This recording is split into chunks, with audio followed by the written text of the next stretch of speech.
स्टेशनला कॉल आला की त्यांच्याकडे एक 4 मोबाईलची डिलिव्हरी सस्पेक्टेड पर्सन घेत आहे. ते माहिती मिळताच आमच्या भाईंदर पोलीस स्टेशनची टीम घटनास्थळी पोहोचली. त्यानंतर लगेच थोड्या वेळाने तिथे एक 8 मोबाईलची डिलिव्हरी आली होती. तेही जो सस्पेक्टेड पर्सन होता तो डिलिव्हरी घेणार होता. तर असं आम्ही लगेच 12 मोबाईल जप्त केले. आणि त्याच्यामध्ये हकीकत अशी होती की एका जळगावच्या व्यक्तीने त्याच्या बँक्स अकाउंटमधून काही पैसे कट झाले होते, डिडक्ट झाले होते.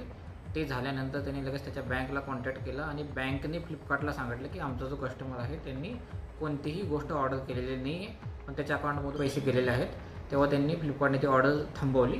त्यानंतर आम्ही जेव्हा चौकशी केली तेव्हा आम्हाला समजलं की जो आरोपी आम्ही पकडला होता तो दिल्लीवरून 16 मोबाईल घेऊन आला होता आणि ते 16 मोबाईल त्यांनी त्याचे 2 मित्र होते त्यांनाही आपण अटक केलेलं आहे.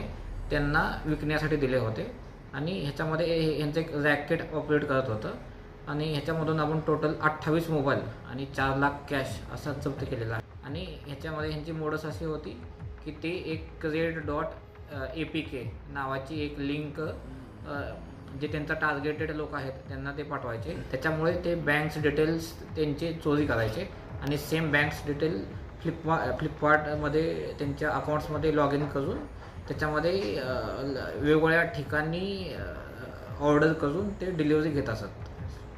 ओके, तर हे फ्रॉड होता का सर? येस, हा फ्रॉड आहे. ह्याच्यामध्ये ज्याच्या अकाउंटमधून पैसे जातात त्याला ह्याच्याबद्दल काही कल्पना नसते, पण ते जे बँकचे जे क्रेडेन्शियल आहेत त्याचा थेफ्ट करून हे लोक फ्लिपकार्टवरून ऑर्डर करत होते. आणि आमचा पुढील तपास चालू आहे आणि ह्याच्यामध्ये जे मेन आरोपी आहेत त्यांचे आम्हाला नाव निष्पन्न झाले आहेत.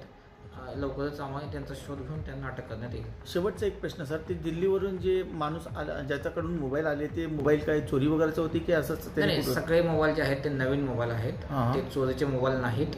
त्यांनी जसं मी बोललो की बँकचे डिटेल्स करून फ्लिपकार्टच्या साईटवरून ऑर्डर करून हे मोबाईल हे केलेलं आहे, लोकांची फसवणूक केलेली आहे. ओके, सगळे मोबाईल नवीन आहेत. थँक्यू.